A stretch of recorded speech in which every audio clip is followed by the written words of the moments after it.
Hi everyone, I'm Emma, and this is my story about what can happen when someone gets so jealous of you, they try to ruin your life. It all started with my mom. She's a beautiful woman, and I took after her. So, when she divorced my dad and we moved to a new town, obviously I started a new school. That's when the trouble began. I became popular very quickly, but not with the girls. It was the boys who went wild from me, and it drove me crazy.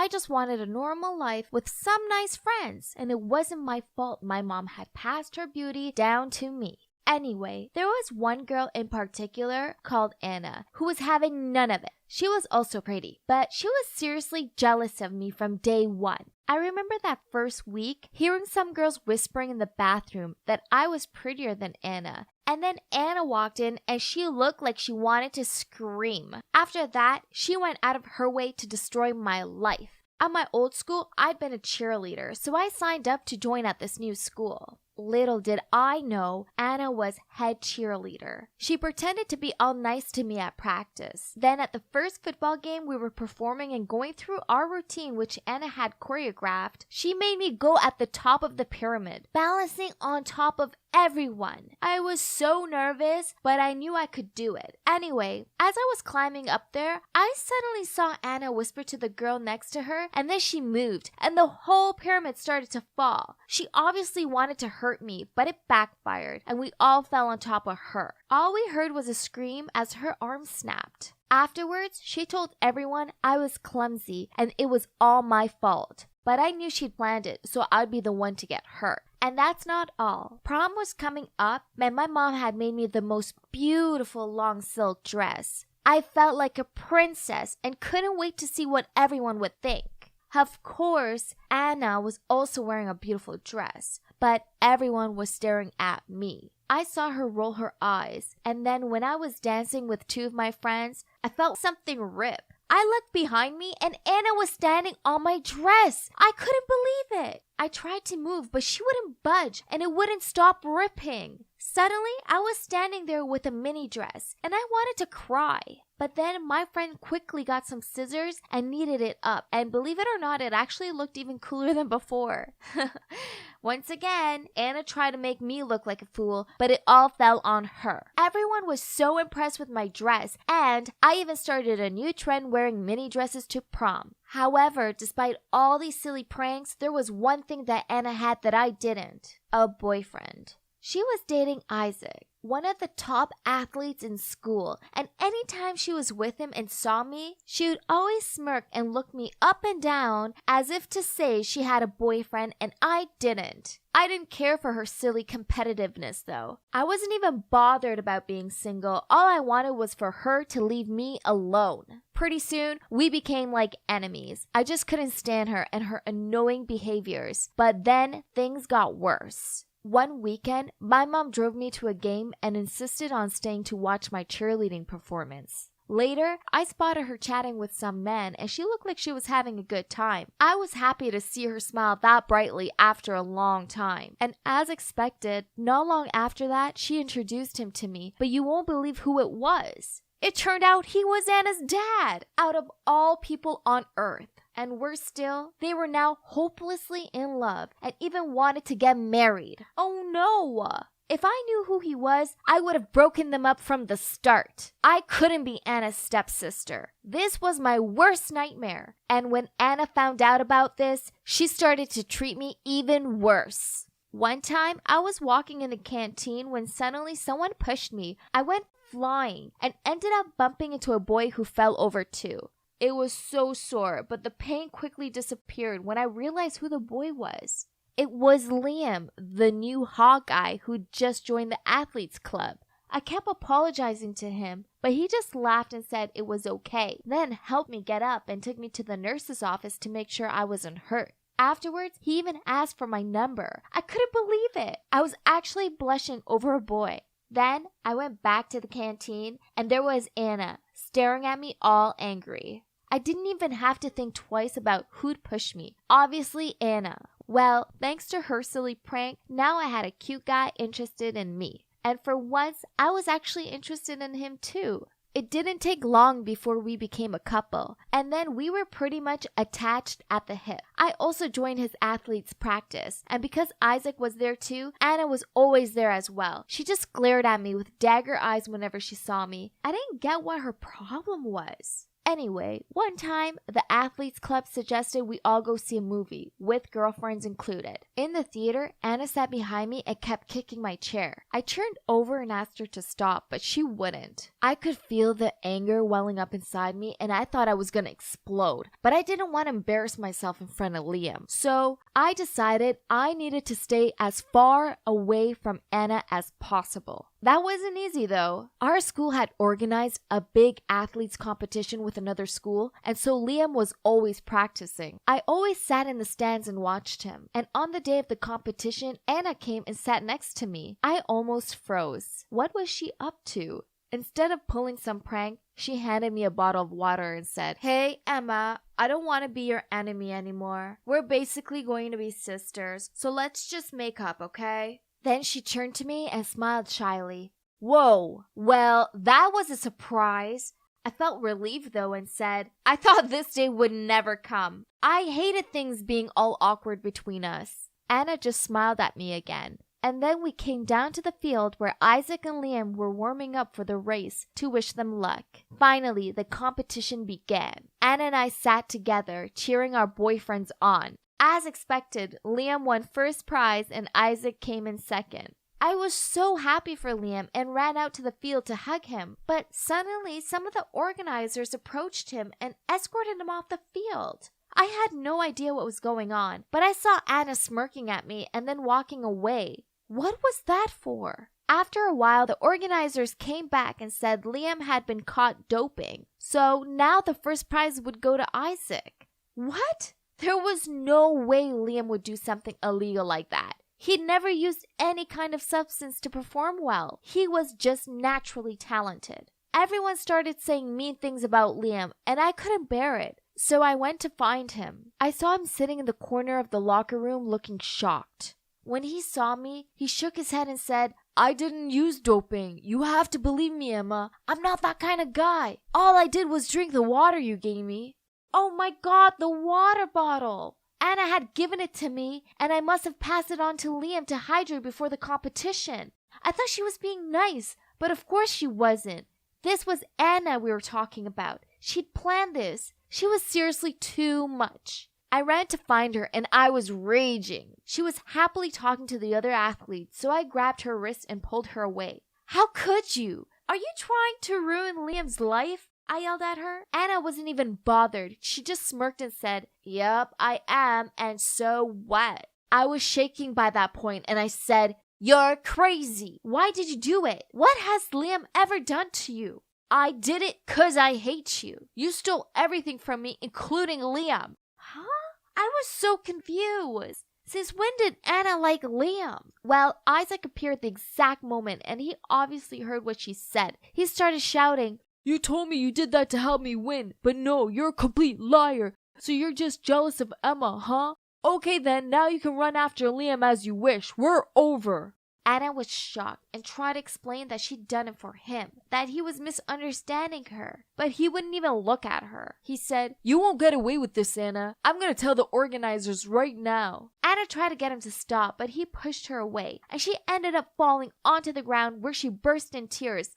Ha! She deserved it. I went back to find Liam, and the organizers announced that there were some problems with the results and that the competition would be repeated the following weekend. Liam looked so happy and hugged me. Everything worked out in the end. Well, at least for Liam and me. Liam still won first place, and now he's going to compete in the international competition. As for Anna and Isaac, well, they broke up, and Anna moved to another city with her mom. And Isaac got kicked out of the athletes club. On another note, my mom and Anna's dad are getting married soon. And even though I can't stand Anna, I'm still going to go because it'll mean a lot to my mom. At least I don't need to live in the same house as Anna. She's got to be the most jealous person I've ever met, and it's not done her any good. Envy really is poison. It's much better to just be happy with what you have right now, right? Sometimes in life, we do things we might not be proud of. But honestly, if I had to go back and do it all again, I wouldn't change a thing. Please listen to my story and let me know if you think I did the right thing. It's been a crazy ride. I'm Delilah, and I grew up as an orphan. When I was only 5 years old, my parents were arrested as they belonged to some kind of mafia. I didn't have any relatives, so I was sent to an orphanage. I was too young to really understand it all. I just thought my parents were so busy with work, they didn't have time to take care of me. But later, I understood that my parents were bad people, and that they'd often hit me and even starved me whenever I was naughty. Over the next 4 years, I was adopted by 3 different families. The first 2 didn't end so well, so they sent me back. But the 3rd family was really nice. Unfortunately, luck wasn't on our side, though. There was a car accident.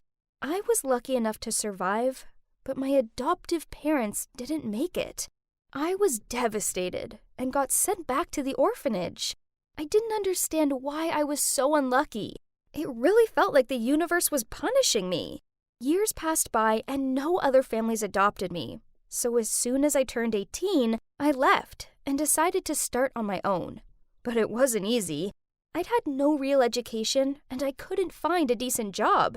I did a lot of random jobs, like pizza deliveries, handing out flyers on the streets, and working in a supermarket for a bit too. The money was never enough, though. I hate to admit this, but sometimes I stole groceries from work. However, one time I got caught, and of course, they fired me. That sucked. How would I be able to make it to tomorrow with $2 in my wallet now? I vented out with my coworker Casey about how miserable my life would be without that job. Then Casey just smirked at me and said she knew another way I could make some money. She said it was just a one-time thing and it would be risky, but the money would be enough to last me for years. I was eager to hear more, but you won't believe what it was.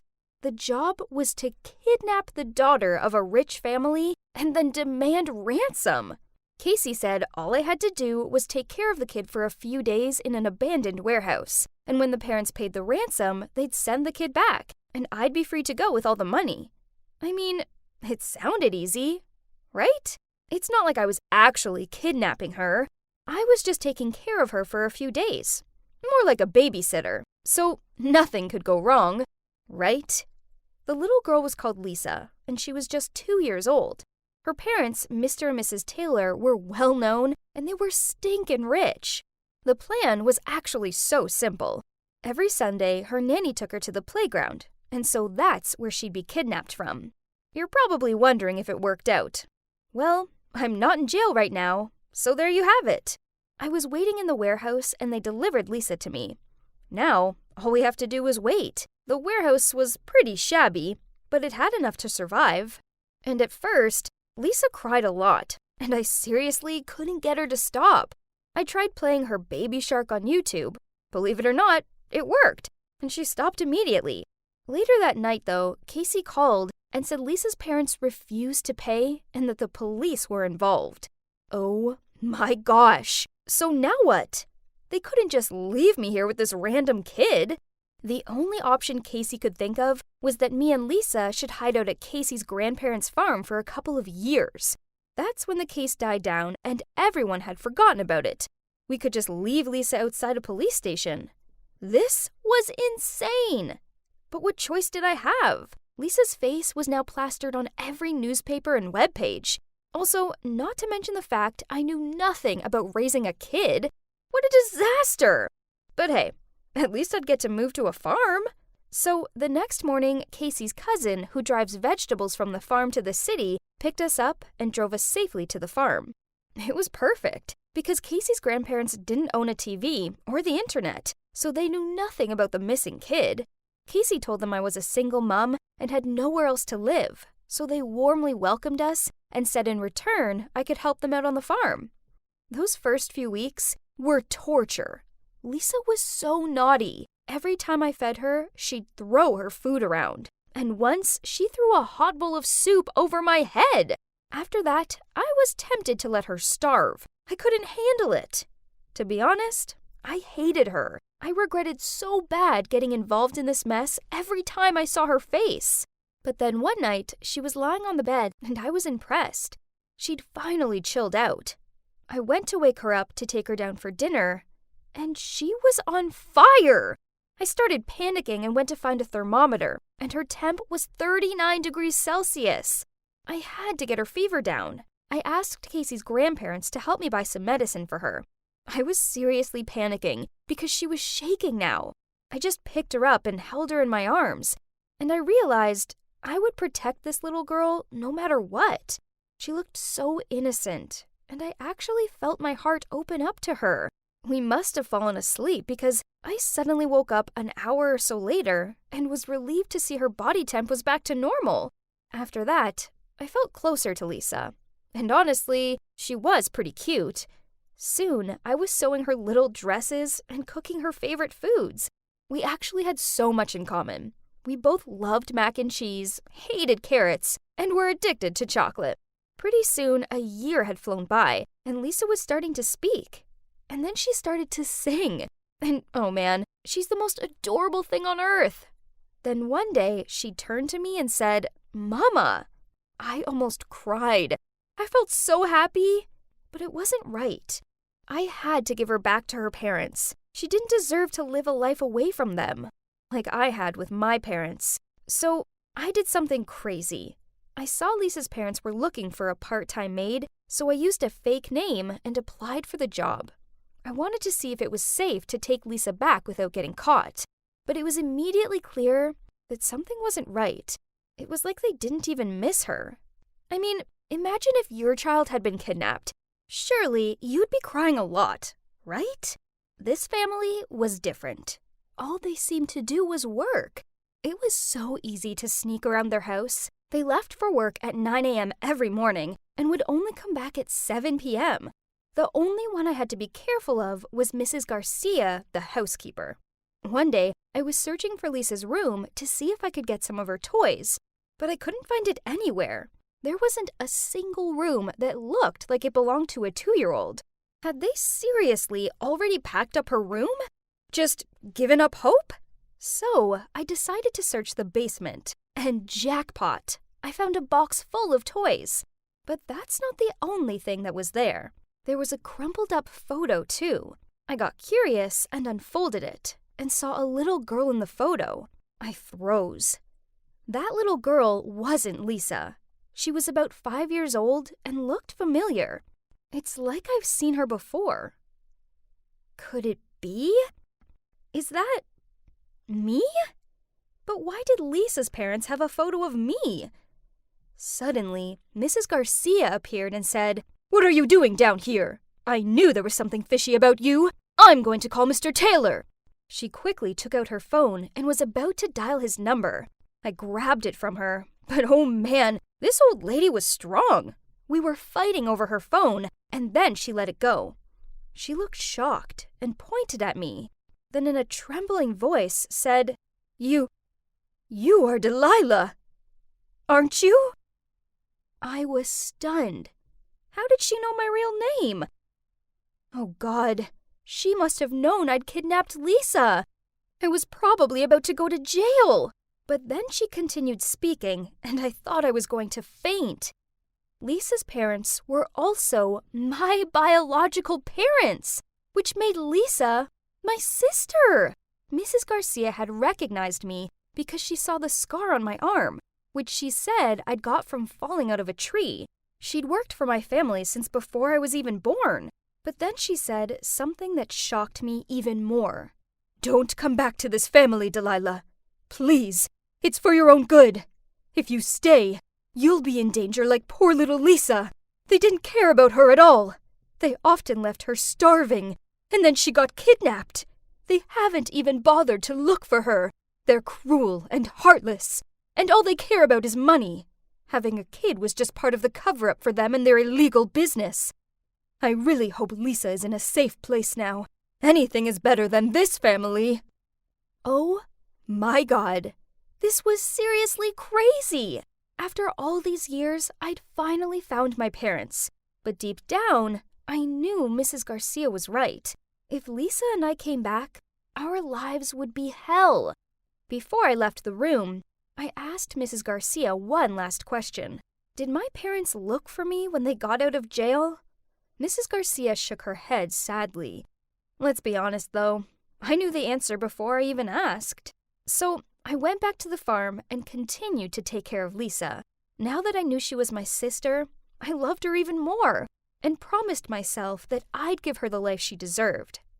It's been 10 years now, and we're doing great. Our parents did do a bit of searching for Lisa, but only for like a month. Then they gave up. Mrs. Garcia had been right. They didn't care about Lisa or me. When it felt safe, Lisa and I moved to Canada. I started to work in a few different places and even took some classes. Turns out, I have a passion for plants, and I can thank my time on the farm for that. So I opened a small plant shop, and the business is going so well. Lisa is my motivation. She's the reason I work so hard and keep fighting for our lives. And now we're happier than we've ever been. When Lisa turns 18, I'm going to tell her everything. But for now, I'll let her think our parents aren't evil people and that they're just busy working in another country. So, what do you think? Would you agree I did the right thing? I think I did. Have you ever wondered what being a parent would be like? How about if you suddenly became a parent and your parent became a teenager? Well, it happened to me, and I'm here to tell you all about it. Hello, everybody. My name's Heaven, and I'm 17. But don't let my name deceive you, because this Heaven came straight out of hell. I suppose I've never been the easiest child. Back when I was younger, I had a lot of temper tantrums and outbursts. Once, when I was 8, this boy took the green crayon I wanted, so I snatched it off him, then snapped it in half. He burst into tears, and the teacher got involved and tried to put me in the timeout corner, so I screamed at her and even gave her some bruises. The teacher rang my parents and told them this was the last strike, and I'd been expelled. When they picked me up, my dad just sighed and stayed quiet, but my mom yelled at me. Well, I hope you're happy now, Heaven. You've brought shame to our family, and now we've got to find another school willing to take you. Now, 9 years later, and the relationship between Mom and me is worse than ever. We just don't see eye to eye on anything. To be honest, we're like strangers. She has absolutely no idea what it feels like to be a teenager, and her super strict rules are ridiculous, such as no boyfriends until I'm 18. No parties, no drinking, no staying out past 8:30 p.m., no unhealthy foods. No. She was such a fun killer. Jeez, who was she to try and control me like this? Ugh. Me being me, I tried to find my way around these stupid rules. I made out I was having a girly sleepover at my friend Clara's house, then ended up going to a party. I said I was at an after-school club, when really, I went on a date with a boy, and I chucked the healthy packed lunches she made me in the trash and ordered a greasy burger and loaded cheese fries instead. I hated the fact that Mom was ruining my life with all of her dumb rules, and she hated the fact that I didn't respect her enough to follow her dumb rules. Because of this, we argued. A lot. And my little bro John and my dad often found themselves stuck in the middle. I guess that they couldn't stand the icy atmosphere between us. So eventually, they themselves prepared for a family day out. And it was certainly going to fix nothing. Her rules still followed us to the park, and she'd even stopped me talking to this really cute guy and shouted at me to go mind John. Ugh! I wasn't here to be a maid! Then, when we got home, she insisted I help her cook dinner. So I poured Dad a beer, and when I thought Mom wasn't looking, I slurped back the rest of the can. Suddenly, my mom screamed out, "What do you think you're doing? You're too young to be drinking!" I just rolled my eyes and said, "What? It was a tiny sip. Stop being so uptight, else you'll turn into a wrinkly old prune." Then I threw the can on the floor and walked off. She gave me a fierce glare, but I didn't care. How could she be just so serious? So when we were all sitting around the table for dinner, I could feel the tension between me and Mom. She passed John a plate full of chicken nuggets, but she passed me a plate heaped full of broccoli. Yuck! Where are my nuggets? I asked. Mom replied, John is a growing boy. You, however, need to eat some vegetables, as you're getting a little chubby. How dare she? I wasn't even fat. In fact, I'm so skinny, I could be a model. If anyone needed to watch their weight, it was her, not me. She was the one squeezing herself into her old pair of skinny jeans. So I grabbed my plate of broccoli and threw it in the trash. Mom got up and said, Fine, go hungry. See if I care. And you can clean up after yourself from now on. I yelled back, Ridiculous! There's nothing in my stomach and you're giving me chores? Is this child abuse? But then my dad startled us by slamming his fist on the table. That's enough! Both of you! Start acting like grown-ups! We both muttered out sorry. Then Dad came up with his bonkers idea. Okay, so if you two cannot live in harmony, why don't you trade places? Mom and I were kind of confused. What do you mean? I said to him. Well, it's simple. Heaven, you'll switch places with Mom and do the housework, shopping, making dinner, and taking care of John, and so on. While Ariana, he looked at Mom, you'll relive your teenage years and go to school. Let's say, for 2 days. Mom looked thrilled at the prospect of being me. As for me, I wasn't convinced. I mean, who likes doing chores? Besides, tomorrow at school was class picnic day, which meant no classes, lots of tasty food, and plenty of time to stare at cute boys. But Mom seemed so excited at the idea of being me, so I decided I could take advantage of this. Does this mean I don't have to follow any stupid rules? I asked, and Mom and Dad nodded in agreement. Okay then, all the strict rules are gone. Does this mean I can eat chocolate in bed? John asked. I grinned. You betcha! Mom just shrugged and said, It's okay, Mom. Now I have to prepare stuff for my picnic. And she excitedly ran upstairs. This would be a breeze, right? I mean, how hard could being Mom actually be? The next morning, John woke me up extra early and insisted I make him breakfast. Yawn. While I was pouring cereal into a bowl for him, Mom appeared. She was wearing her hat backwards. Geez, someone seriously needed to tell her it wasn't the 90s anymore. Have fun, Ariana. I winked at her. You too, Mom. She winked back. I watched her through the window. As she got on the school bus, she turned to me and did the peace out sign. Geez, could she be any more uncool? Whatever, she could be as cringy as she wanted. I didn't care, as I had the whole day at home alone. Or at least, until I had to pick up my bro from school. I didn't bother loading up the dishwasher, and I sidestepped past the massive pile of laundry and decided to spend the morning on the couch watching a chick flick and painting my nails. This was the life. A few hours passed, and I was so bored and hungry, so I went into the kitchen to look for food. But the cupboards were empty. Then I noticed a shopping list and some money on the counter. Reluctantly, I walked to the local store, but I ignored the list and bought lots of snacks. Hey, I was Mom, so I made the rules. In the end, I found myself so bored that I actually ended up doing the laundry. I didn't really know what I was doing, so I threw everything into the machine, fiddled with the dial, and hoped for the best. Then my phone rang. It was Clara. So I answered and she said, Hey, why is your mom here instead of you? I told her about the switch-up, then asked her what my mom was up to. She was quiet for a second, then said, well, she's definitely enjoying the picnic. In fact, she's showing Mrs. Puller her dabbing skills. What?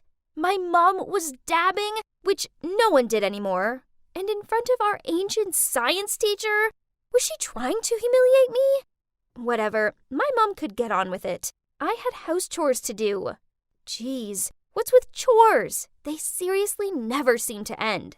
By the end of the day, I was so exhausted that I ordered takeout for everyone, then slumped in front of the TV. I finally had the option to stay out late, but I didn't have the energy to do it. Then, the next day, when I was doing yet more house chores, my friend Patrick sent me a photo. It was Mom. She was wearing a cheerleader's outfit that exposed her midriff. What? She was just at a casual football match. No one dressed up for that. Then Patrick sent me another picture. In it, Mom was fiddling with her hair and touching some jock's shoulder.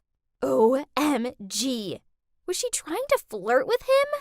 Whatever. I didn't have time for this. I had to go pick John up from school, then go to the grocery store to get supplies for dinner. We arrived home to find Mom slumped on the couch, surrounded by empty wrappers and cans. On seeing me, she said, "Oh, you're back." I told John to go to his room, then I stormed over to Mom and said, "What's with all this mess? Clean it up."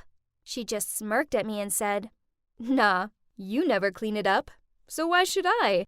After all, we have switched places, remember?" She finished her beer, then burped loudly before she threw the can at my feet, then walked off. This was so annoying. I'd already tidied the living room once today, and now I had to do it again. My mom was so unfair. Then, when I finally managed to grab 5 minutes to relax with a hot chocolate, loud thudding sounds were coming from upstairs. It was her music. It was so loud, it made the ceiling shake. Jeez, she was so annoying. Then suddenly, it dawned on me. This was how I acted. Mom was just being me. So, okay, I guess I was a little harsh at times. I suppose being Mom wasn't as easy as it looks. So I decided to make amends by making a delicious dinner. But there was one problem. I can't cook. In fact, the last time I tried to cook, I set the crepes and the pan on fire. So, for safety purposes, I asked Clara and Patrick to help me. They had cooking class, so they knew what to do. We created a feast of barbecue ribs, burgers, cornbread, salad, grape punch, and for dessert, a chocolate lava cake and blueberry pie. I swear they looked so good, I wanted to drool all over them. Mom came downstairs chewing her gum and scrolling through her phone, but then she looked at the food and stuttered, How did you make all of this? Not even I could make this many meals." I just shrugged and said, "I had a little help from my friends. No biggie." Then I stopped in front of Mom and said, "I'm sorry that I've been a bad daughter. I know you do a lot for me, and I promise I'll be better from now on." Mom started crying and said, "I'm sorry too. I know it isn't easy being your age. I can't keep up with the trends. I thought dabbing was popular. Anyway, from now on, I'll be fair to you, and we'll have fun together." After that, we hugged it out. Then my dad stood up and said, "Well, now anyone want to trade places with me?" John immediately raised his hand, and all could see his eyes light up. Soon, we all burst out laughing, thinking about one day John will go to work and talk about dinosaurs at the meetings. Meanwhile, my dad is building a Lego castle for John's kindergarten girlfriend. My family is now happier than ever. It's all thanks to my dad's crazy idea. You should never disrespect your parents. Otherwise, you might just find yourself living in their shoes. Literally. And trust me, I'll take strict rules and being nagging parents any day if the alternative is grocery shopping and house chores. Ugh!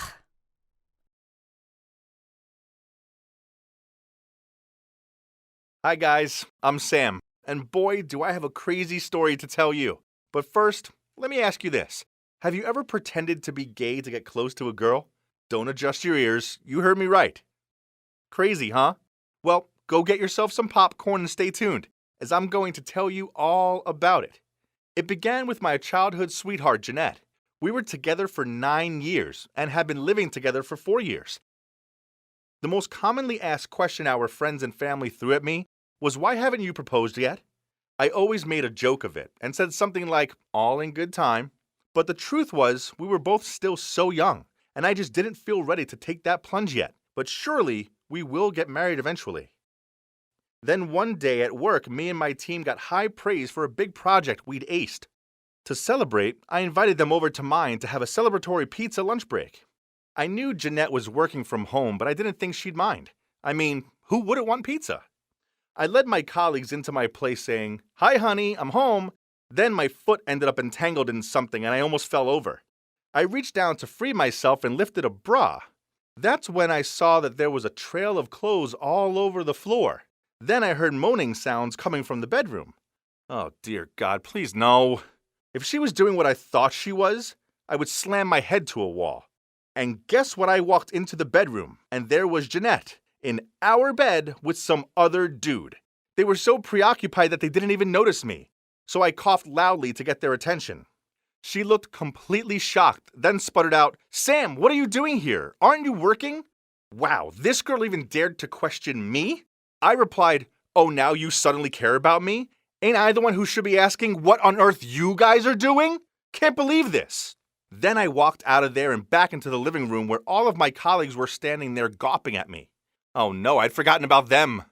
I tried to keep some sort of composure as I politely asked them to leave, and also said I may be a little bit late back to work. Then that dude appeared and started picking his clothes off the floor. I was so mad I grabbed his pants and one of his sneakers and chucked them in the trash. Ha! Have fun smelling of garbage all day, jerk. After he left, I asked Jeanette why she did it, but she showed no sign of guilt or shame. She just sat there reasoning that she'd been waiting for me to propose for years, but I never had. She wasn't getting any younger, and she felt like she was wasting her life with someone who didn't seem able to fully commit to her. What? This was absurd. Of course I planned on proposing. I mean, maybe in a year or two.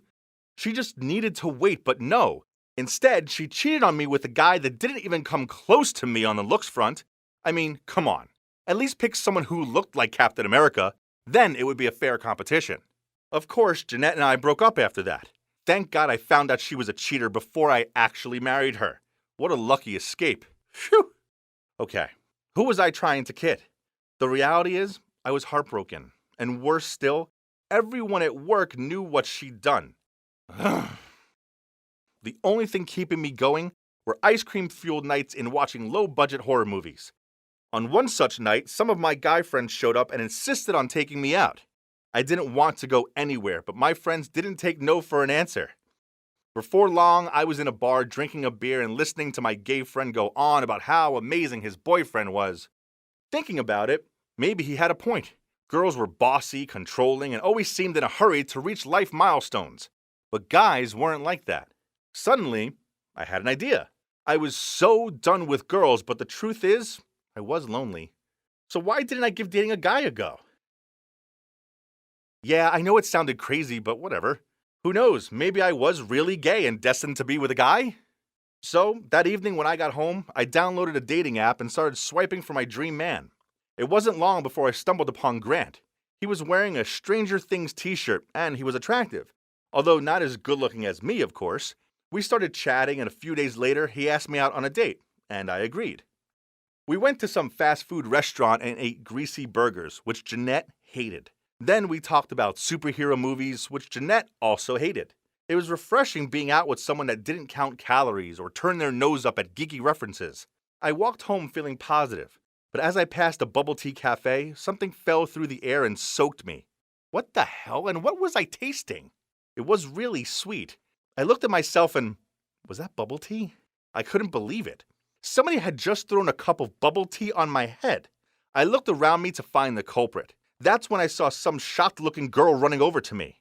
She was muttering out something about being really sorry and how she was aiming at her boyfriend but missed. By this point, I was in a foul mood. So I said to her, "Girl, your aim is lousy." Then I walked off. Man, all girls do is cause me grief. I was so done with them. So when Grant asked me out on another date, I said yes. We ended up in some cafe so we could have a little chit-chat. Suddenly, Grant reached over and took my hand. Oh my God. What should I do? Should I pull my hand back? But that would be so rude. All I wanted was to quickly get out of this dilemma. So I rambled out something about remembering I had to meet my parents. Then I quickly got out of there. Okay, so I'd had a revelation. I 100% wasn't gay. Thank God we stopped at holding hands. If he tried to kiss me, I might have fainted from the shock. Suddenly, my phone beeped. It was a message from my annoying cousin James with a photo attached. Oh my God, it was me and Grant holding hands! How come I didn't notice that James was in the same cafe as us? His message read, "Give me your Avengers action figure collection or I'm sending this to your parents." What? Didn't he have better things to do than to blackmail me? No way I would give him my precious collection. If I saw him, I would have even given him a smack in the head for this childish move. I ignored his idle threats. That idiot couldn't scare me anyway. I decided I needed a break from dating. Maybe I needed a new hobby such as reading. Yeah, reading would be a great way to distract myself. So the next day I went to the bookstore when suddenly I saw Jeanette. Oh great, what was she doing here? I freaked out, so I grabbed the nearest book to me and pretended to read it. Phew, she hadn't seen me, had she? Then suddenly I hear her voice saying, "Sam, is that you?"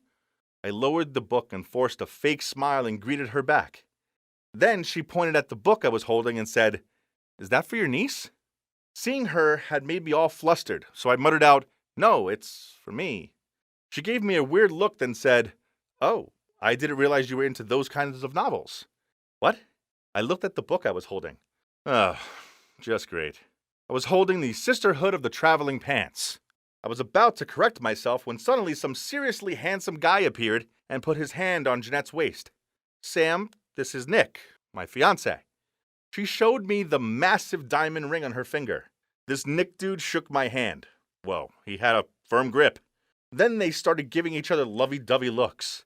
This was my cue to leave, so I put that book down, muttered out a goodbye, and hurried out of there.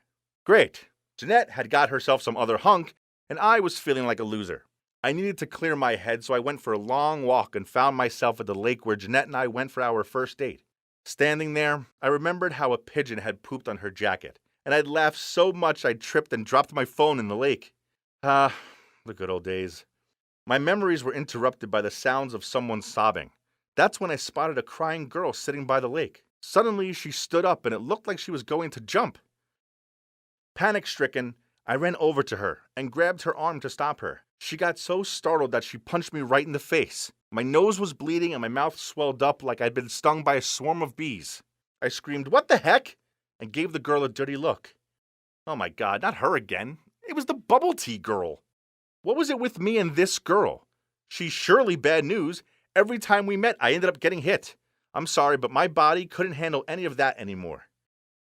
And it seemed like she also recognized me, so she immediately apologized and asked if I was okay. I was super mad, so I yelled at her, "No, I'm not okay. And what on earth do you think you're doing? No matter how bad your problems are, you should never do such selfish things. Do you really want to leave this world all behind?" The girl gave me a weird look and said, "Huh? What are you talking about?" Turns out it was all a misunderstanding. She wasn't trying to jump in the lake. She just wanted to throw away the ring her boyfriend had given her. Oops. She told me how she'd caught him cheating on her at her birthday party. With her cousin. Ouch. I thought my ex was the worst. But her ex sounded like the jerkiest jerk ever. We grabbed a drink, not bubble tea, and sat by the lake and chatted for a while. It turns out she's actually all right. I mean, she's pretty cute and funny, and her favorite superhero is Black Widow. I mean, she's a kick-ass choice, and though, no, I think I might have a crush on her. By the time we said our goodbyes, she'd stopped crying and was actually smiling, so that meant she liked me too, right? As I walked home, I realized something. I'd forgotten to get her number. Oh, man, I was so stupid. And even her name was a mystery. I mean, it wasn't like she was actually called Bubble Tea Girl, so I couldn't even look her up. Real good job there, Sammy boy. Aren't you guys curious about if I ever got to know her name? Stay tuned for the next part. The fun is yet to come.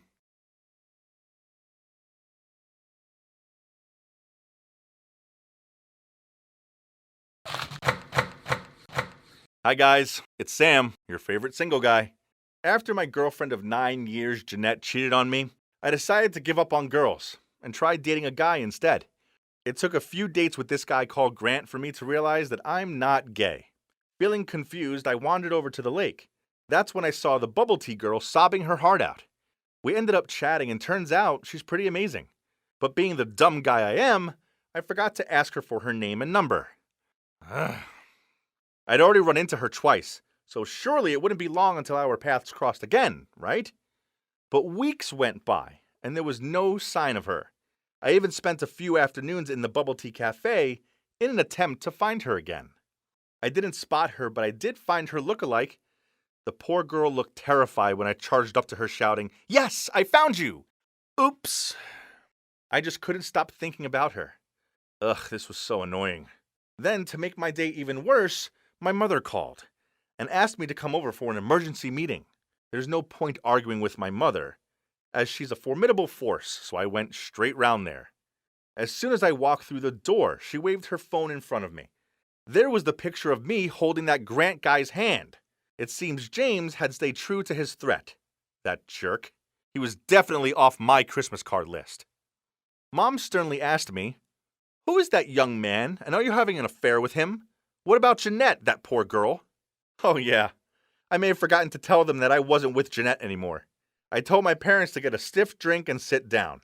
Then I filled them in on Jeanette cheating on me, the breakup, and how in my confused and lonely state I thought I might be gay. But I realized I wasn't. My parents didn't look convinced by my story. They have nothing against the LGBT community, but they own a pharmaceutical company, which I will take over in a few years, and it's important to them that the family has a successor. Ugh, could they just stop overthinking for a sec? Then my mom glared at me as she said, "Sam, your father and I are insistent that you end it with this man at once, and then you shall attend the dates we set up. I happen to know a family with a lovely daughter who's around your age. I'll invite her round for dinner tomorrow night. Make sure you dress smartly." I had no choice but to agree to this, so I wore this stylish chic Italian suit, and my, oh my, it should be a crime to look as handsome as me. Even I found myself irresistible. The family arrived and I braced myself for my first glance of this girl. What? I knew her. To my shock, it was the bubble tea girl. Her parents introduced her. Her name was Julia. Julia? What a beautiful name. I just couldn't hide my joy. I was smiling the whole time. I couldn't stop myself, even though it might have looked kinda creepy. The stars had aligned. The girl of my dreams was sitting opposite me, and wow, I couldn't take my eyes off her. The way she ate, drank, and sneezed, everything was so cute. Oh gosh, I was really falling for this girl. After dinner, my mother suggested I take Julia on a guided tour of the garden, as the roses this season were really beautiful. As soon as we were outside, Julia turned to me and said, "Okay, listen, you're the 10th guy my parents have set me up over the past 2 weeks. I'm exhausted. I have no intention of settling down anyway. So why don't we save each other's time and end it now?" Oh, wow, I didn't see that coming. She didn't like me? I mean, hello? Prince Charming was in a suit, for God's sake. This girl seriously needed her eyes checked. She said, "I'm out of here," and was about to go inside when I had a light bulb moment. Wait, I have an idea. What if we get engaged? She turned around and gave me a shocked look. Well, I'd started this, so I might as well carry on.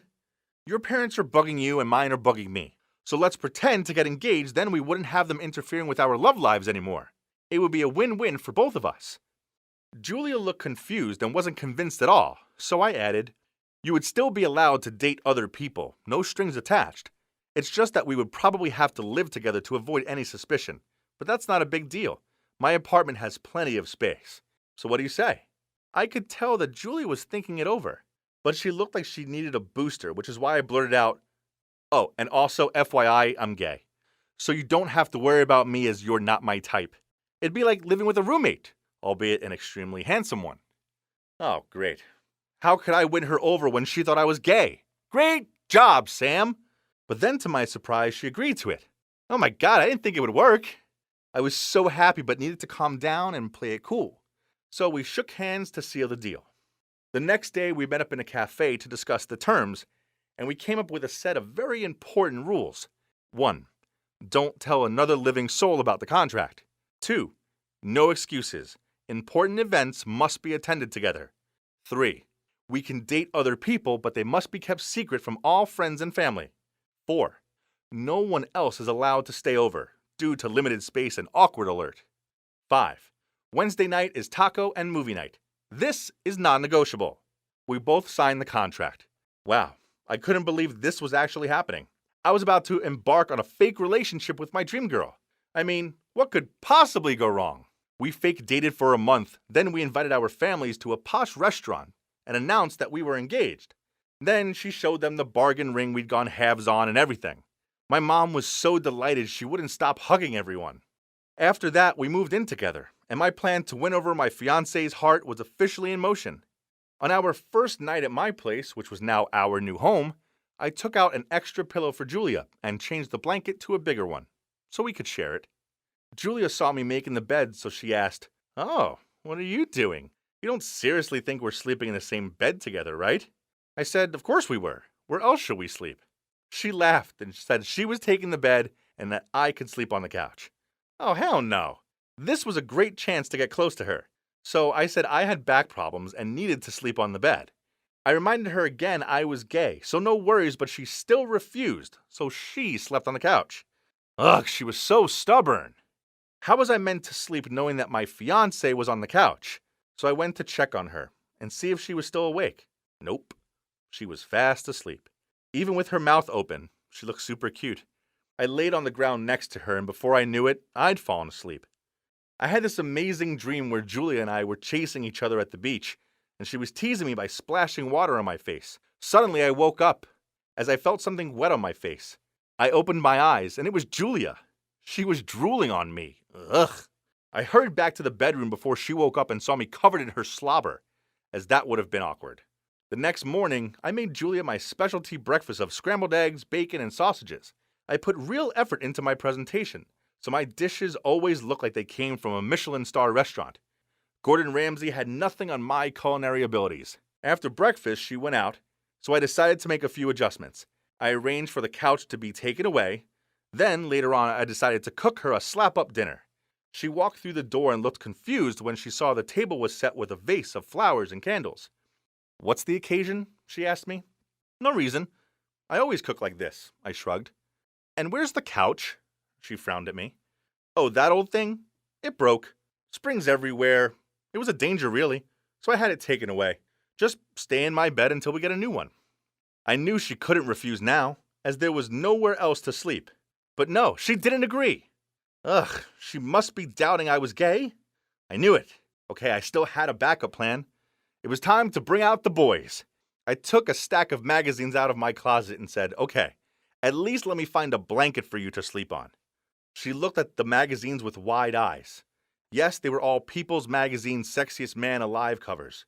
Chris Hemsworth, Bradley Cooper, and other irresistible chaps. She was about to pick one up, but I gave her a serious look and said, "Please be careful. They're my prize collection." She was silent for a moment and then said it was okay to sleep in the same bed. Oh my God, success! I knew it was a great idea to borrow those magazines from my friend. Julia took out some extra pillows, put them in the middle of the bed, and said, "Don't you dare cross the line." I smiled and nodded. The next morning I woke up and was shocked as hell. Julia was hugging me while sleeping. All the pillows she put in the middle were lying on the ground. Looks like she couldn't resist me. I mean, who could blame her? I am a hunk. I just lay there still and enjoying this beautiful moment. But then she suddenly woke up and pushed me out of the bed. Ouch! It was worth the pain though, right? And it didn't stop there. Living with Julia while having to pretend to be gay was a bumpy road that I've decided to take. I must say, but will this bear me some sweet fruit in the end? Stay tuned to find out.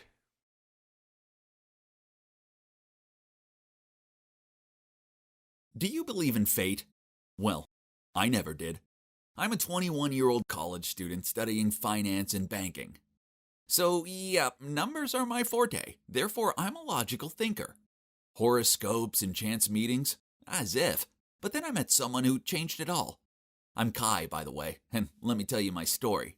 It all started one evening while studying. I got a serious craving for some Cheetos, so I went out to get some. That's when I saw a petite girl shouting at two huge guys in the park. "Hey, Bigfoot, did you really just litter? Pick it up now or I'll give you a good going over." Oh man, did this girl have a death wish? And was she drunk? The two guys didn't look happy. They approached her and one of them even raised his hand up like he was gonna hit her. But she quickly pushed his hand away, which only made him madder. Man, I didn't want to get involved in this. So I pretended I hadn't seen them and walked off. But then I was just a few steps away, I heard one of the guys scream. And the other guy said, "What the? Gross!" I could have just carried on walking, but nope, my curiosity got the better of me. So I turned around and saw that one guy was covered in vomit. Then the girl pointed at me and said, "Honey, there you are." Then she fainted. Huh? I didn't know her. I was staring at them, looking perplexed, when one of the dudes yelled, "Why are you still standing there? Quickly take your crazy girlfriend home if you don't want to taste my fist." I was so scared I hurried over and carried this girl off. I had no idea who she was or where she lived. This was crazy. I placed her down on a nearby bench and looked around for those guys, but luckily they'd gone. I didn't know what to do, so I left her there and walked off. But then I started to feel bad. Was I too heartless? What if something else happened to her? So I went back and gave the girl a piggyback ride back to my house. Jeez, she was so much heavier than she looked. As soon as I dropped her onto the couch, her phone rang, so I answered it. "Hello?" Then the person on the other end of the line asked, "Who are you? Where's my friend?" I muttered out my address and was about to tell her to come pick up her friend, but she already hung up. Why was she so rude? I'd almost bust my back carrying her friend to safety. How annoying. This night has been far too dramatic for me, and worse still, I didn't have any Cheetos. I decided to take a shower, then get some sleep. But as soon as I stepped out of the bathroom, the doorbell rang. I presumed it must be the girl's friend, so I answered the door. Then 2 cops immediately pushed me against the wall and handcuffed me. Before I could fathom what was happening, one of them said kidnap and assault accusations had been made against me, and I was escorted to the station. What? I tried to explain what happened, but they wouldn't listen to me. That night, as I sat in the cold, uninviting cell, I found myself regretting my kindness. I didn't sleep a wink. I just hoped the next morning came quickly so that I could confront that girl about this false accusation. But before I could do that, the cops released me at dawn. The girl had sobered up and told them it was all just a misunderstanding. Well, luckily, she still remembered a bit, or else I didn't dare to imagine it anymore. I swore I would never get involved with anyone in need ever again. No good deed goes unpunished, for real. A few days later, when I was watching TV, someone knocked on my door, and you wouldn't believe it. It's the drunk girl. I looked at her suspiciously. "What are you doing here?" The girl didn't say anything. Instead, she coldly slipped past me and entered my house. Huh? What was she playing at? Then she glared at me and asked me about that night. After I told her everything that happened, she laughed. "Okay, I believe you. If I didn't, you'd know about it." She held her fist in front of me. I startled and almost fell off my chair. Then she chuckled. "Now I'm hungry. Go make your guests some food." What was with this girl? She was so direct and bold. I glanced at her and said no, but she continued. "If you don't, I'll go to the cops and change my statement." Then she got up to leave, so I quickly said, Okay, fine. Then reluctantly searched my cupboards for food. Trusted spaghetti, how you never fail me. So I prepared bolognese for us. While she was eating, she said, "I'm Nora, by the way, the best screenplay writer major in the country." She winked. She thanked me for the food, then left. Phew, that'd be it now, surely. Nope, turns out this was just the beginning. The next morning, she texted me, "Come pick me up for college ASAP, else I'm calling the cops." Was she being serious? Then she sent me another message with her address and told me to hurry up. I rushed over there and she got into my car, glared at me, and said, "You're late."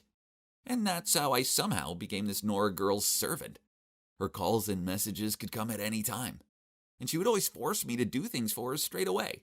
One time I was soaking in the bath when she texted and demanded I bring her some chocolate. Another time she called me at 2 a.m. and told me she was bored, so I had to come over and play some video games with her. I also became her unpaid Uber driver. Every day, from home to school and back. And it's inevitable that I overslept once, so Nora bombarded my phone with tons of texts and calls. I groggily answered, and she used her calling the cops threat again to force me to get there in 15 minutes. What a pain in the neck. Another time, I just stepped out of the house to go and hang out with my friends when Nora showed up and insisted that I had to take her to the cinema. She wouldn't take no for an answer, so I had to cancel on my friends and go watch some bland movie with her. Such a troublesome girl, right? But strangely, as time went by, I started to find Nora less annoying, and instead found myself smiling when she texted me or called. On the days when she didn't bother me, well, my mood seemed to dampen. Was I crazy? I mean, she was cute, very spontaneous, and, well, there was no one else quite like her. But then all of a sudden the messages and calls stopped. Did she not want me around anymore? I miss Nora. Many times I had to stop myself from calling her. I should be happy I was out of Nora's control, right? Then one day out of the blue, my phone beeped. It was Nora. Come to the Starbucks on Vincent Street. Move it. You have 5 minutes. Geez, that bossy tone again. Still, I immediately drove to the address. When I got there, I saw Nora with a guy and a girl. I walked over to them and just sat down. Nora held my arm. Honey, why are you so late? I stared at her in surprise. She smiled and turned to the other two. This is Kai, my boyfriend. What?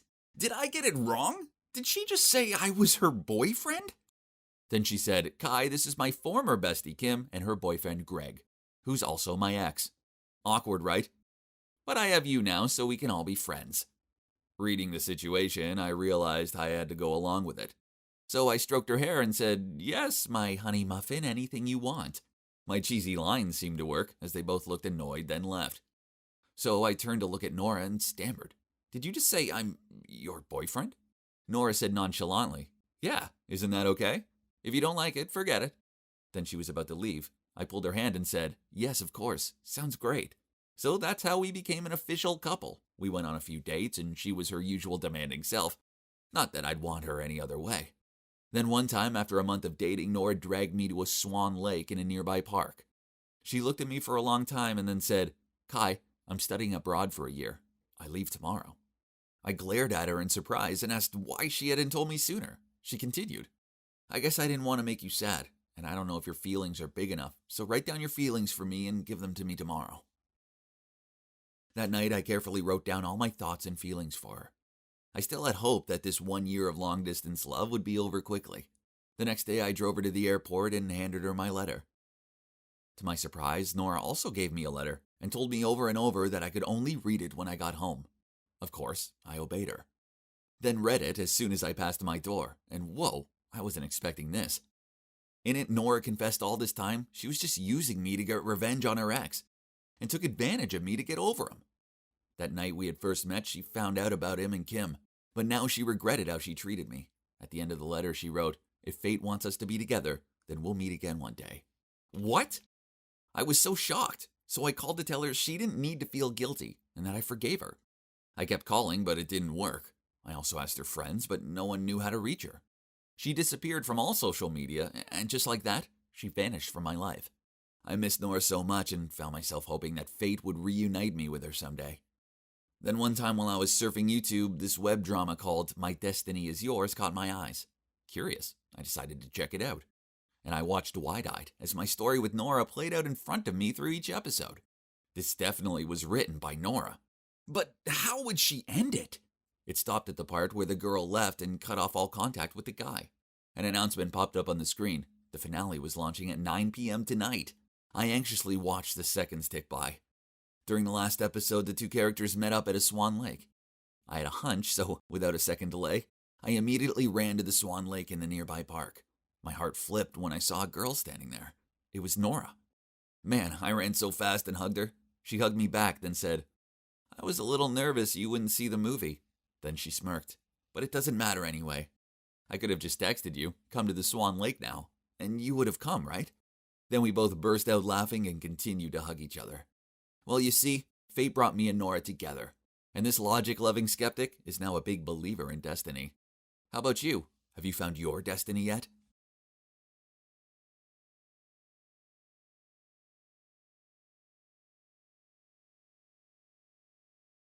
Hey, I'm Aiden. I'm 17, and everyone views me as a babe magnet. I can't help it. I'm just irresistible to the ladies. This is something I'm proud of. I mean, come on. Being able to win over any girl I like? Now that's an achievement, right? I don't blame the ladies. I find myself irresistible too. I'm good-looking, rich, and I can charm the birds out of the trees. If I could date myself, I would.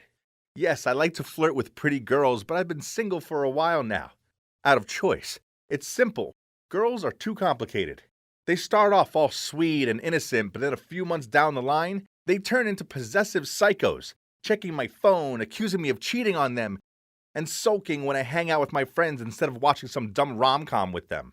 I believe that when a relationship turns this sour, then there's no saving it. However, my last ex, Mona, was almost impossible to end things with. When I told her I didn't want to be with her anymore, she went crazy.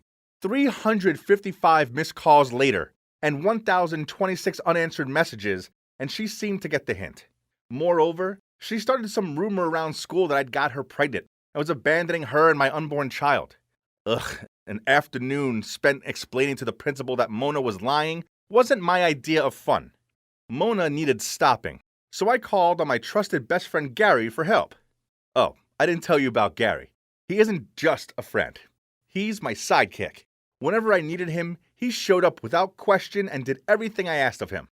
Gary is a shy guy and kinda goofy, so maybe that's why he likes to be friends with a shrewd boy like me. On this occasion, I passed him a cop outfit and instructed him to go to Mona's house. I hid behind the fence and watched as she answered the door to him. She didn't recognize him. Instead, she totally freaked out when he told her if she continued to slander me, she'd have to accompany him to the station. She burst into tears and promised she wouldn't lie ever again. Then one day, Gary came to me and said he needed my help. Sure, bud. Anything you need. He said he had a crush on this girl, but he didn't know what to do to get her info. Ooh, my boy started to love, huh? Easy. Just leave it to me. The next day, we went to the mall, and he showed me this girl. Turns out she's some cutie that works in a clothing store. Summer break had just begun, so I had the perfect plan to help my bro get the girl. I told him to apply for a part-time job there, but he instantly refused, saying he was far too nervous to do that. So the next day, I went to the store and showed the boss my CV and asked for a job, but he said there were no vacancies. Suddenly, a guy who worked there came over to us and resigned. Bingo, I got the job.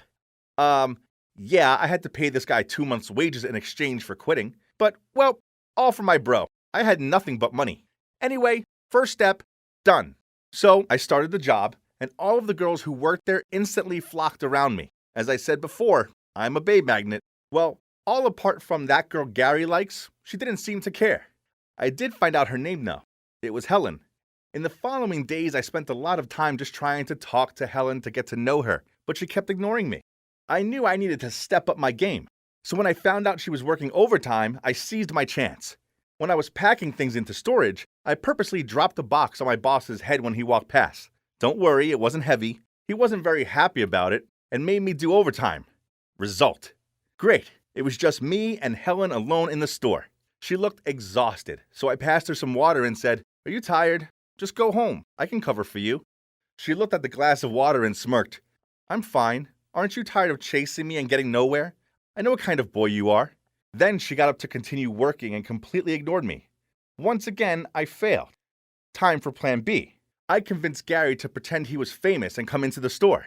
I told him to pay some girls to ask him for autographs and pictures when he walked in. The plan was he would ask Helen for advice. She would be very interested and fall for him. A perfect plan, huh?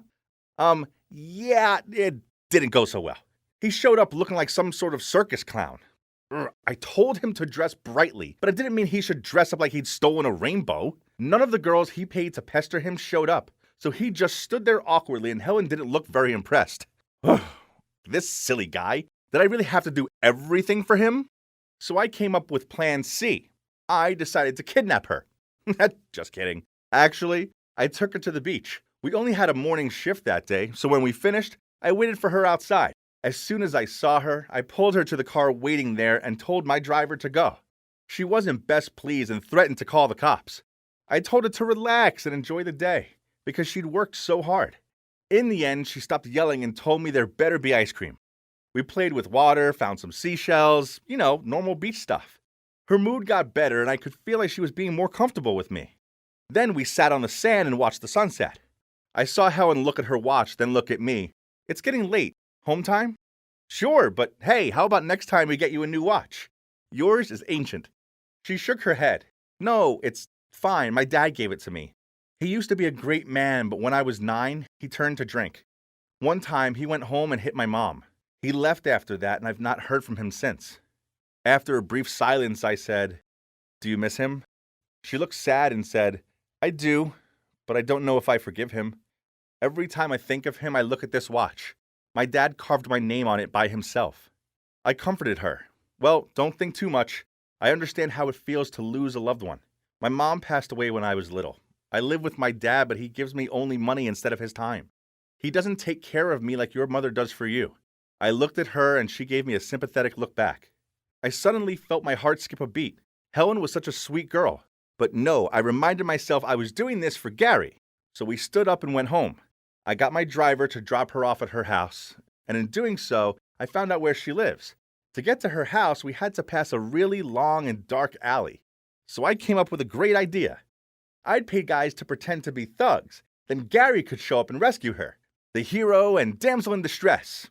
Old, but gold. The day of the fake thug attack came when I hid behind the dumpster.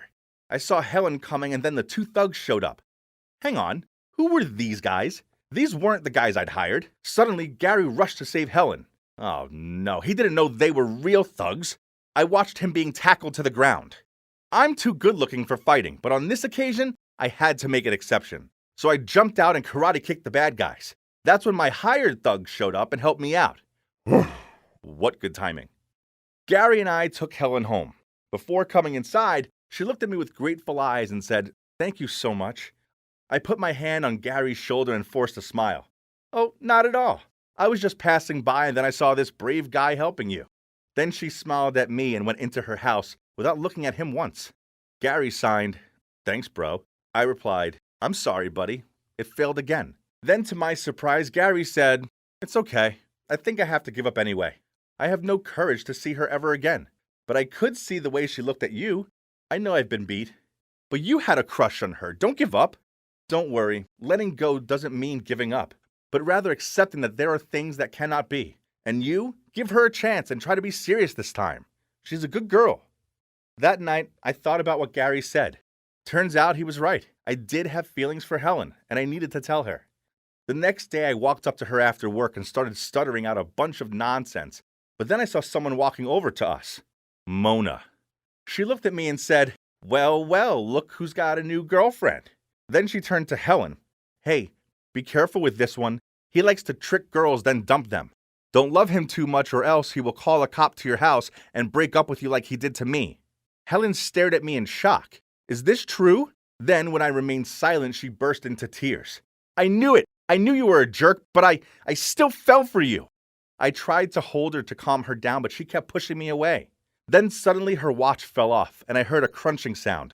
I'd accidentally stepped on it. I picked it up, and it didn't work anymore. She screamed at me, "How could you? You know how much this watch means to me?" I didn't know what to do, so I ran away. I know I'm a jerk, but I was going to fix this, starting with the watch. I wandered to a second-hand market looking for a watchmaker, and my search led me to a house owned by a cranky man. He refused to help me at first, but then when I pulled the watch out, he stared at it and said he would help me with one condition. The next day I gave Helen the watch and asked her to forgive me. She angrily took it off me, but looking at it, she seemed confused when she saw it was fixed. "How?" she asked me. "I went to see someone, and that person also wants to apologize to you." I gestured for her to turn around. The watchmaker stepped out, and Helen's face fell. It was her dad. She yelled at him, "Why are you here?" I knew I needed to defuse the situation, so I said, "When I went to fix this watch, he recognized it and begged me to help him talk to you. He still loves you so much." Helen's dad said, "Helen, I just want to apologize to you and your mom. For the past 7 years, I've been so lonely. Please forgive me so I don't have to live in torment anymore." So, after a long conversation, they finally reunited. Helen agreed to forgive her dad only if he went to her house and apologized to her mom. As for me and Helen, well, she shyly thanked me after that, and of course she forgave me. I told her I loved her and she laughed, punched me in the arm, and then told me she loved me too. So we're now an official couple.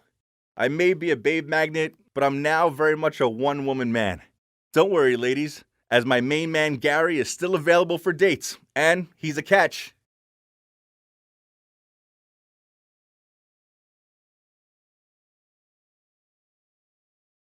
Family. They're complicated. Right. I used to think my family was happy as can be. Nope. Just like when a water balloon gets too big and then explodes, Mom and Dad split up just after one big, fat, dumb fight. After that, my dad moved out. Me and my little sis Katie were given a hard choice. One of us would stay here with Mom, and the other would go live with Dad and his new girlfriend, Zara. Katie's really sweet, kind, and sensitive, so I didn't think uprooting her life and making her live with some new stepmommy would be a good idea. I'm a big bro. Protecting my little sis is what I do best. So when it was settled, Katie stayed with Mom, and I moved in with Dad and Zara. Fast forward a few months and Mom fell in love with some dude named Glenn and married him. I wasn't sure about Glenn. I'd only met him a couple of times, but he seemed too smug for my liking. Anyway, back to Dad's, it turns out my life with them was a breeze. They let me go out when I wanted, barely made me do any house chores. Instead, Zara was not a mean person. She treated me like family. And for my 16th birthday, she even suggested my dad to surprise me with my very own car. Happy days. But there was one snag. From my sis's messages, I sensed things weren't quite so rosy with her. So I went around to show her my new car. Well, really this was just an excuse to go and check things out. I strolled into the house to find Katie emptying the dishwasher. She was crying. I mean, I know house chores suck, but they weren't bad enough to bring someone to tears. Something was up. I made her a drink and we both sat down and talked. She told me that it was Glenn. He didn't like her and kept getting her into trouble. Katie said, "He always considered me as a thorn in his eyes because he wanted Mom to spend full time with him. He demanded that I do all the house chores, and then when Mom got home from work, he'd say he did them. If I tried to question him on this, he'd get me into trouble by telling lies to Mom about me. Such as one time he said I cursed at him and stole $20 from his wallet." I didn't like the sound of this, so I asked her, "Have you tried telling Mom what's going on?" She nodded her head and blubbed out, "Yes, she says I'm just lazy and jealous." I replied, "Sounds like Mom's blinded by love. Don't worry, sis, she'll come around and see sense soon." She sniffed back tears and said, "I hope so, Rory, as things really suck here."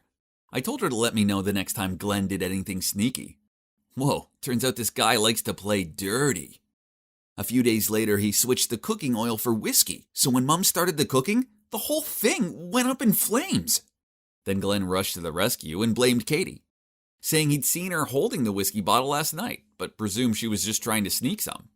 Then he told Mom that Katie had insisted he cook her steak, so the prank must have been meant for him. Mom instantly believed him over Katie, and punished her by making her miss her school dance and having to do house chores instead. Poor Katie, she was so upset. But then a week later, sneaky Glenn struck again. This time Katie saw him switching Mom's diet mayo for the full-fat stuff. Katie rushed to get Mom to catch him red-handed, but when she arrived, she saw him spreading diet mayo in her bagel. Mom shouted at Katie for saying untrue things about her stepdad and grounded her again. This sucked. My sis was the sweetest girl, and she doesn't deserve this. Not to mention the fact that some of these pranks sound dangerous. Well, not so much the mayo one, but the fire one could have ended so badly. This Glenn dude needed to stop with the games, and it was about time I showed him that no one messes with my little sis. So I suggested we switch things up for a couple weeks. Katie would go and live with Dad and get to know Zara, and I'd go and live with Mom and get to know Glenn. It's clear Glenn knew he couldn't mess with me, so for the first week he stayed out of my way. I used this time to refuel, relax, enjoy Mom's cooking, and plot my revenge. When the second week arrived, I was ready to make Glenn's life a misery. Tough lucky, Glenny boy. Mom was working extra hard as Glenn had lost his job. So, being the good son I am, I drove her to the grocery store. Mom was so happy with my help, and she promised to make my favorite omelet. When we got home, Mom called Glenn to come and help carry the bags inside. He tried to impress her by carrying them all at once, but one of them split open and groceries went everywhere, including the box of eggs. Oops! Mom was furious and shouted at him. "That's what you get for trying to show off and be a strong man. Now I can't have an omelet for my dinner, and I was looking forward to that." Haha, seeing his dumbfounded expression was so funny. Yep, I cut a hole into the bottom of the bag so that would happen. I wasn't finished with him yet, no chance. So in the next few days, when Mom left super early for work, I poured cornflakes everywhere, threw dirty laundry onto the floor, put the dog bowl on top of the couch, and stomped around in my dirty sneakers. I even took the breakfast Mom had prepared for Glenn to school with me, so I knew he'd wake up hungry, then spent all day having to tidy up my mess. Ha! Naturally, Glenn wasn't happy with me, so when I got back from school, he forced me to mow the lawn. This guy looked so tired spending the entire day clearing out my stuff, so fine by me. As when Mom came home and saw me, I gasped for breath and said, "I had a busy day with schoolwork, but Glenn still made me do all the chores. I'm so tired, Mom." Mom rushed inside and found Glenn watching cartoons. Then she yelled at him, "You're home all day, so why don't you mow the lawn instead of making my son do it? I had to go to work. My boy had to do the chores. So what exactly is your role in this house? Glenn was speechless. It didn't end there, as Mom was so mad she made him sleep on the couch. Glenn avoided me after this, but that wasn't enough. I had to make sure that he'd leave my sis alone. I needed to make Glenn realize that his jerky ways were wrong. I knew Mom and Glenn had a piggy bank in their room for their future kid fund. So when they weren't around, I snuck into their room, smashed open the piggy bank, and hid the money in Glenn's jacket. That night after dinner, I asked Mom if I could borrow her headphones. So she went into her room to grab them. Just then, Glenn grabbed his jacket and was about to go somewhere. The moment he stepped out the door, we heard a frantic scream upstairs. It was my mom. She must have found the broken piggy bank and ran downstairs, yelling at Glenn. He stood in the doorway confused, but then she checked his pockets and voila! There was the money. She angrily waved it in front of his face. What's this, huh? You're gonna go out spending the savings for our kid, right? You're making no money, so stop ruining everything. They took their argument outside, and I went up to my room and watched through the window. Suddenly, a car pulled up, and out stepped this well-dressed girl. Oh, wow, it was Katie. She ran over to Mom and hugged her. Then, Dad and Zara appeared. Turns out Katie had had a great time at Dad's. Zara had always wanted a daughter, so when Katie came, she was so happy and had taken her shopping, got her hair done, and spoiled her. When Mom looked at her own daughter having a better life with her stepmom, I was pretty sure she realized how bad she was. I could see her ashamed face. I rushed downstairs and greeted my sis. Then I turned to Mom and said, Mom, you should care for Katie more. You see, Glenn even treated me badly. You don't know how hard he was with her. We love you, so please trust Katie like you trust me. Then I turned to Glenn. You're her husband, but it doesn't mean you can replace us in our mom's heart. Mommies always love their children best. Don't be childish and try to separate them or I'll come back. I winked at him. Yeah, okay, he grunted. Then he turned to Katie and said, I'm sorry, Katie. What do you say to us starting again? Katie smiled sweetly and said, okay, I'd like that. It looks like I'd save the day. Now Glenn knew that if he ever messed with Katie again, then I'd be back. After that, Mom still made Glenn do all the chores, but Katie, being the sweet girl that she is, helped him out with them. As for me, I went back to life at Dad's. I went around there more often to check on Katie and give Mom a lift to the grocery store. And Katie even came around for barbecues and to have a girly pamper session with Zara. So in the end, everything worked out, and now we're one big, crazy, dysfunctional family. But hey, as long as everyone's happy and doesn't try to mess with my little sis, then it's all good with me.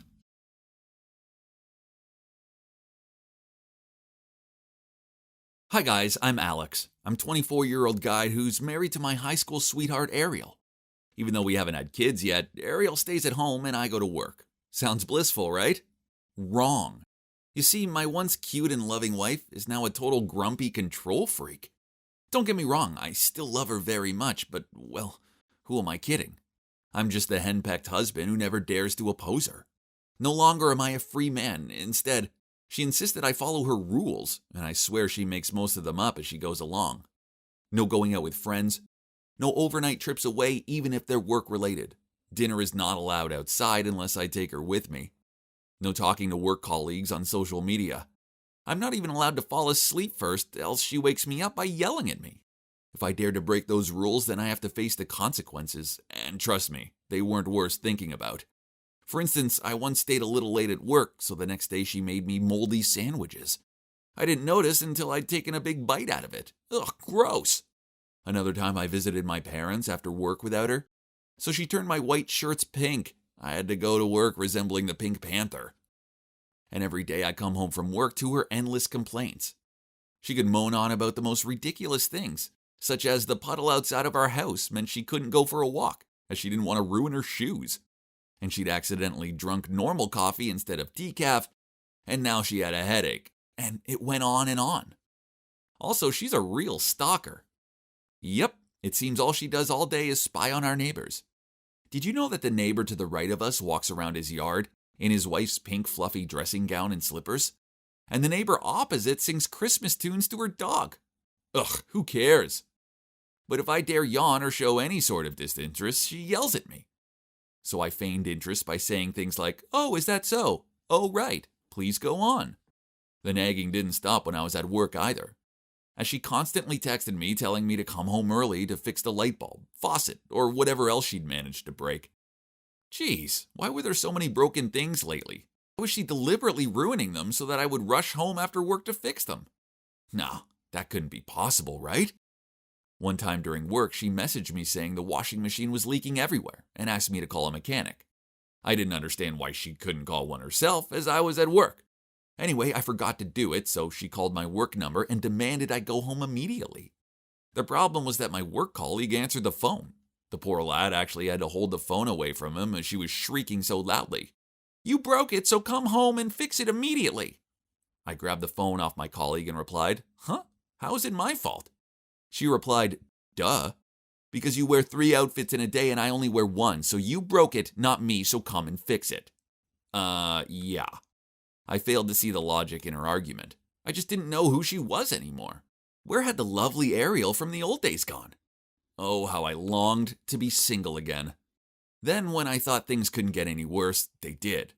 My workplace was celebrating its 10th anniversary, so my boss held a party and invited everyone and their families. Oh no. The last thing I needed was my controlling wife embarrassing me. But Ariel checked my emails and found out about the party. She immediately repeated her rule. "Dinner is not allowed outside unless you take me with you." I forced a smile and acted excited to have her joining me.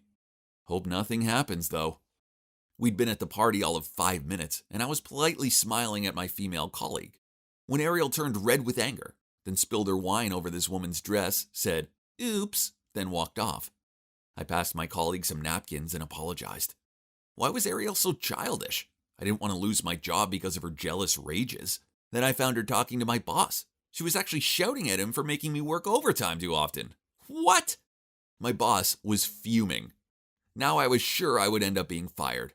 But thank God, through some miracle and a lot of groveling to my boss, I didn't lose my job. I was feeling so down about it all. So on one of my lunch breaks, I called my friend Matthew. I've known him for years. In fact, back in our school days, he had a huge crush on Ariel. And we both tried to win her heart. Anyway, that's in the past. I needed to vent, so I said to him, "Back at school, you and I both frantically chased Ariel. We even fought for her. Back then I thought I'd won, but now I think you're the one who had the lucky escape." Matthew replied, "Do you know why your married life is so stuffy? It's because she loves you too much.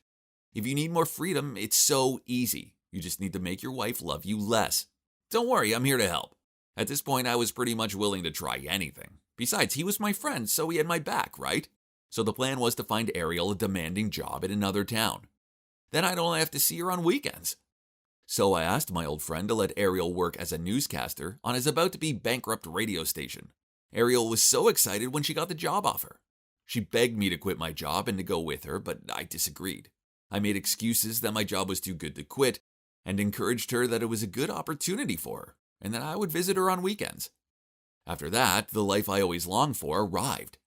It was so blissful coming home from work and not having her nag me. I could put my feet on the couch, fall asleep whenever I wanted, and go out for dinner with my colleagues without having to take her along with me.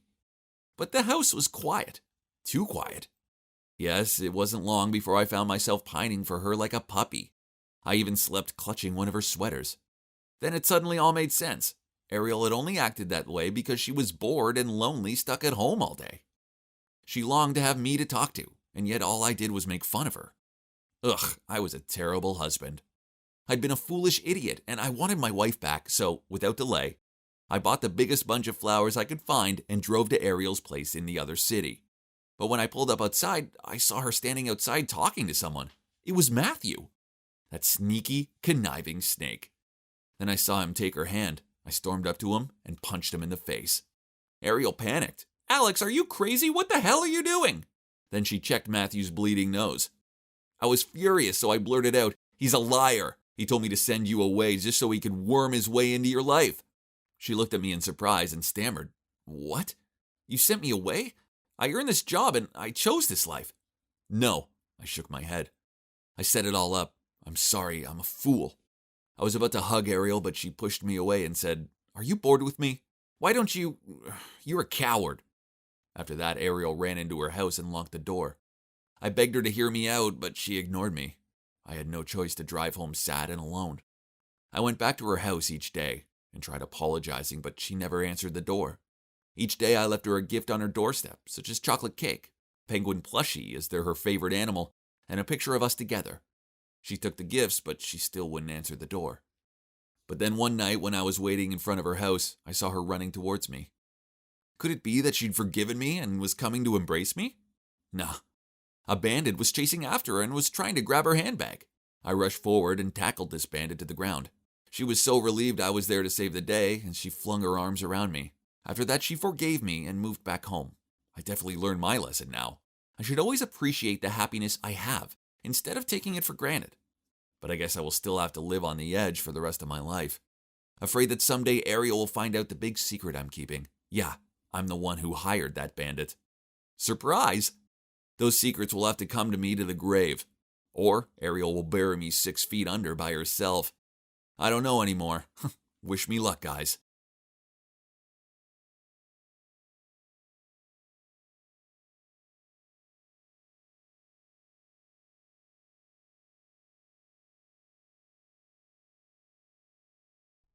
Ever feel like your family is cursed?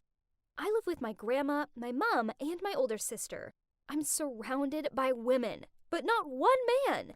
It must be a curse because my grandparents had a terrible marriage, and my parents' marriage was a total fail too.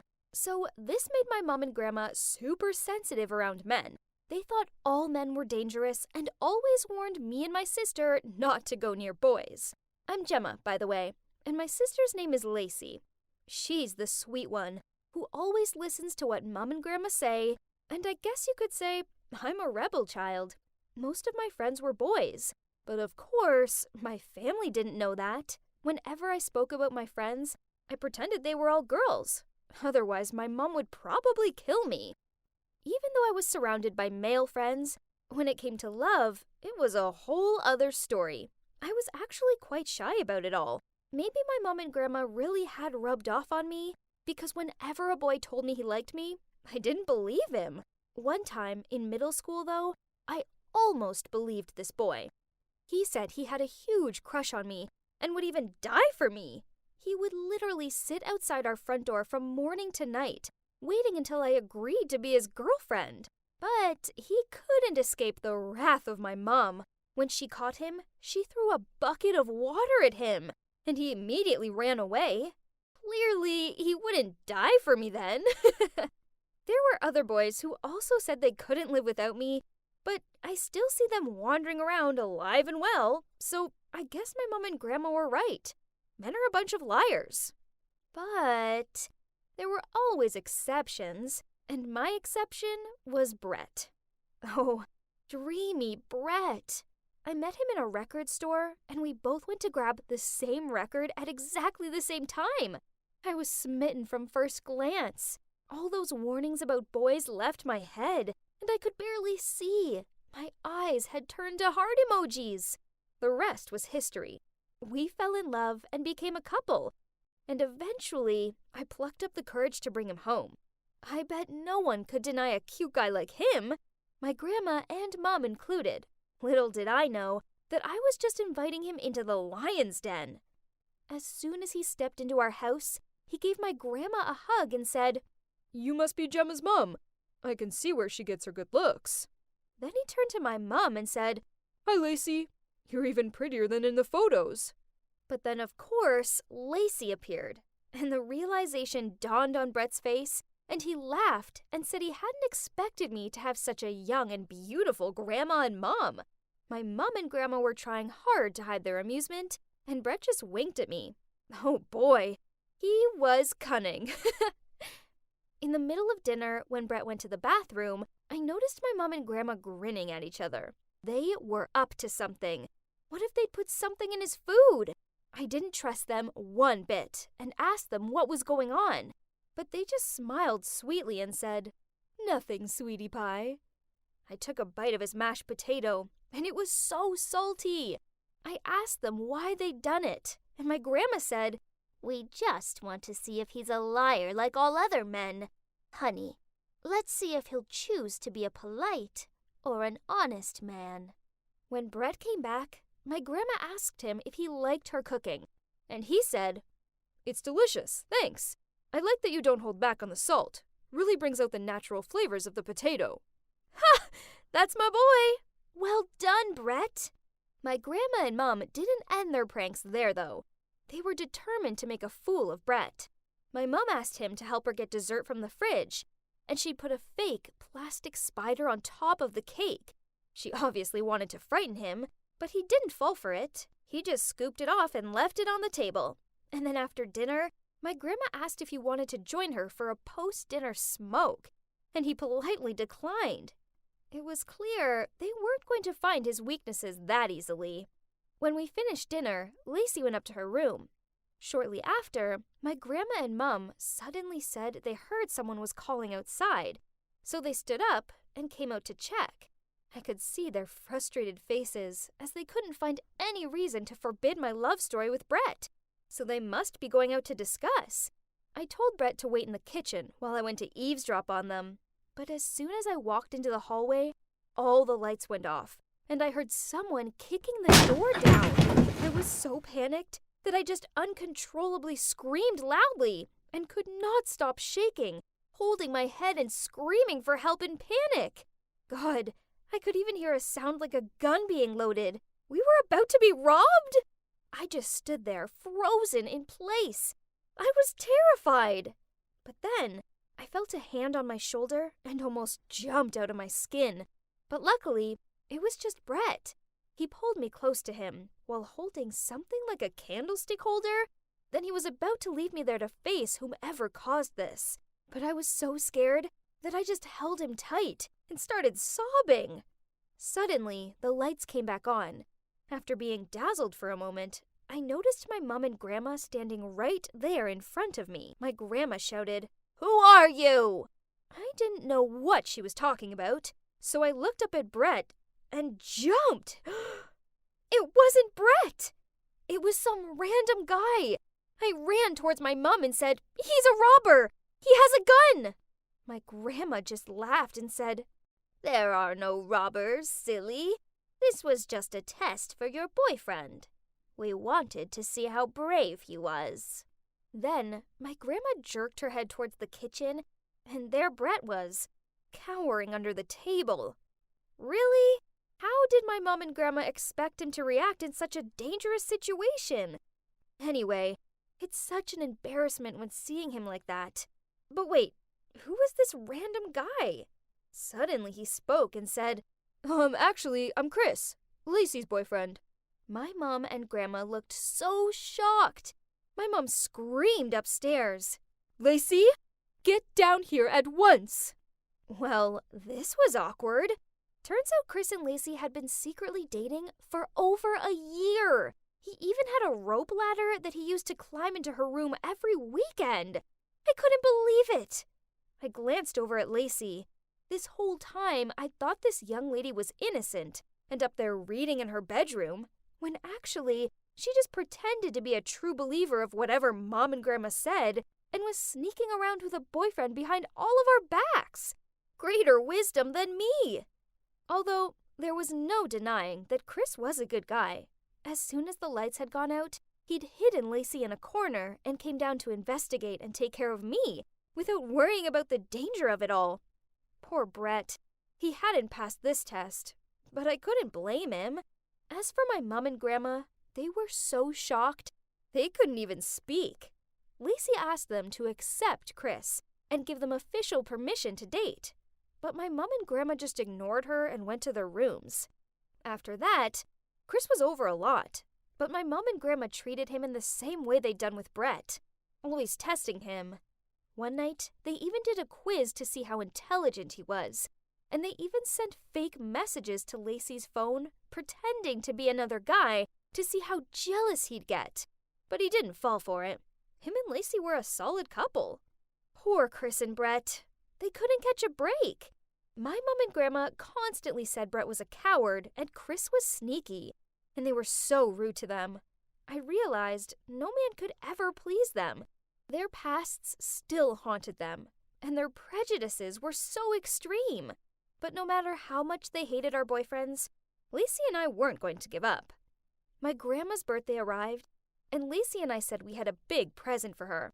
Grandma's response was, "Girls, the only present I want right now is for you both to dump those boyfriends of yours. That's the only thing that will make me happy."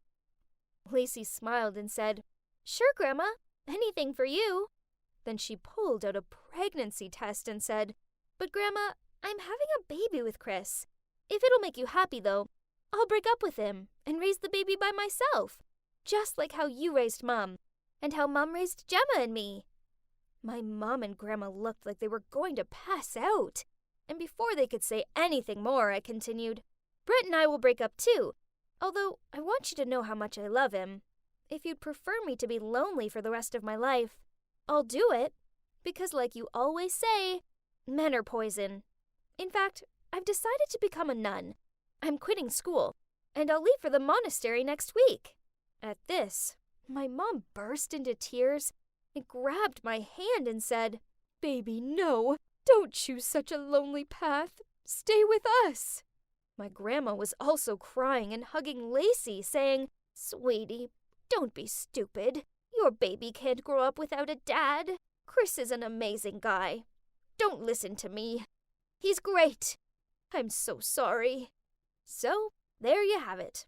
Lacey and I are still with Chris and Brett, and we couldn't be happier. Mom and Grandma have accepted them, and dare I say it, they're even nice to them now. There's just one small problem, though. How is Lacey going to explain the fact that her belly isn't growing? Wink, wink. Looks like my mom and Grandma aren't the only ones good at testing people. It must run in our family. Wish us luck.